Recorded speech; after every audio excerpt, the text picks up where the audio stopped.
Alright, welcome back. I got another one for you guys. So let's talk blades, because that's what we're into. Today I got for you guys kind of a modern twist to an American classic. This one is the Buck 110 Slim Pro.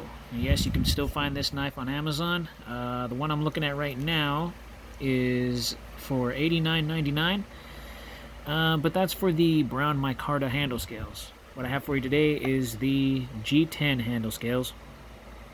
And this is basically Buck's more modern kind of design for an EDC, because they know that the original Buck 110 is not really pocket friendly. It does come with a belt sheath or a belt pouch, if you want to call it that. You just fold it up and you drop it in the belt pouch that kind of has like a button closure or Velcro, depending on what you get, where you get it. You can typically get a Buck knife, a Buck 110 at Big 5 or Walmart, and you guys will know what I'm talking about because it has the brass bolsters and then a wooden handle scales on both sides. And it doesn't have a pocket clip, doesn't come with a thumb stud. It's just, they call it the folding hunter, and it has a little fingernail niche right here, so when you pop it open it's ready to go. And it's really kind of heavy. It's just one of those original designs that kind of took wave back, I think around the 70s or 80s, and it never really changed until recently. They decided to go ahead and make an EDC version that's lightweight, thin, pocket friendly, and has an easier way of opening instead of a thumb or a nail niche or a thumb niche. It has interchangeable pocket clip that is for deep carry, so it goes on this side or this side. It has thumb stud, this one does anyways. And of course the G10 liners with no, G10 handle scales with no liners. And yes, there are no liners in there. If you can see, there are no liners. It's just straight G10. And of course, you know, this little spacer here at the very end and the locking mechanism. So it's a good knife, a really good knife. So let's go into the specs. Obviously, we'll flip the knife around so that way you guys can tell what kind of knife steel it is. It is FS30V steel, and it has the Boss heat treat or BOS heat treatment, which is that symbol right there with the little flame. As you can see, Boss heat treat or BOS. I call it Boss. The original Buck 110 comes with I believe it's a 440 stainless steel, so it's very, very basic. But they called it the Folding Hunter, and for good reason. You know, I think that this knife would be good for an employee of mine. His name is Robert, and he is a really cool dude. He's a bit of a cholo, but he's been looking for a knife that he could take fishing with him, and I think this would be a great knife. So if you're interested in this, Robert, just look it up on Amazon. And it goes, right now it runs for $89.99 if you're able to find the G10 version. I'm pretty sure it's the same price. But the one you'll find is the Brown Micarta, which I don't have a problem with Micarta. I just don't like that Micarta gets dirty after a while and you kind of have to wash it. Some people like it because it gives the knife character. Me, I just like my stuff black. Simple, it's durable. You know, it's a very, very nice tool. You could use this for self-defense if you really wanted to, but to be honest with you, it's just a more modern attempt of something that is a very old model. So I don't know if that made sense, but hey, we'll try that out, right? So let's get some specs for you guys so you guys can understand what I'm talking about. If I had the original one, which I do have the original Buck 110, I'm not going to go looking for it. I'll just do a separate video on it. And I'll just show this one to you guys because this one's the more updated version that I know sells. So on the scale, you are looking at 3.18 ounces. So yeah, that's relatively light. As far as the thickness on this, which is way, way thinner than the original Buck 110, between 9.7 and 9.8 millimeters thick. And of course the blade stock is a 2.8 millimeter. So yeah, it's pretty thin. pretty thin.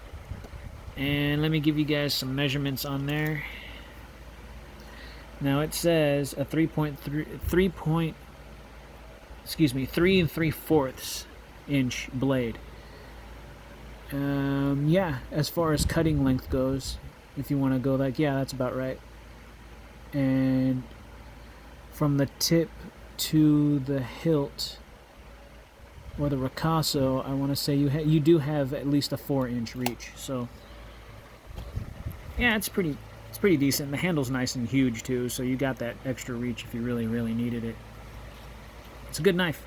It's a good knife. Yes, Robert, I think it is great for fishing if you're willing to spend that kind of money for this, because this is a decent knife with great materials. It's pin-in design, so you cannot do any adjustments to this knife. If you use it for what it is intended for, I'm pretty sure it will last you a lifetime. But if you beat the heck out of your knives, then pin-in construction probably isn't for you, and you should probably get a knife that's adjustable, that you can actually screw and tighten where needed. Pocket clip, deep carry, I think I already said that. Kind of, to me, what this is supposed to be an anvil. But when you look at it like this, it looks kind of like a scared ghost, because you got the two eyes and then you got this open mouth, and it looks like it's going, ah. Well, of course, when you have it in your pocket, you're not going to see that. You're just going to see this hole here and then this weird hole there. But it's a nice deep carry pocket clip. I carried it for a couple of days just to see how it would hold, and it's great. I just couldn't get to it because it's kind of difficult to get to this, but it's nice and secure. So I know that this knife isn't really intended for self-defense. It is meant to be a usable tool for a decent EDC, and that's basically what this is. There's really not too much left to say about this knife. Oh, factory edge, by the way. I've never tried sharpening S30V. Last time I tried sharpening S30V on a friend's knife, I didn't really get too far with it because it was just a pain in the butt. But let me show you how sharp this thing is. Hey, there we go. Okay, a little bit. Tip, yeah, that's pretty good.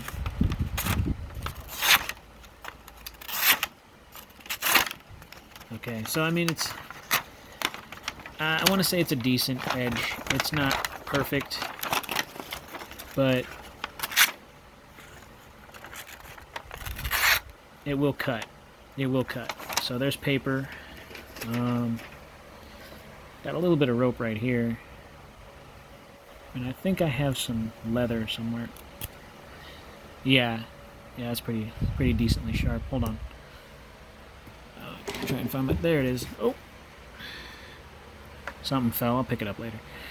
So here's some leather from an old leather necklace. And yeah, there was hardly any resistance on that. So it does come with a pretty decent edge to it. Like I said, if you're looking for it, you can look it up on Amazon.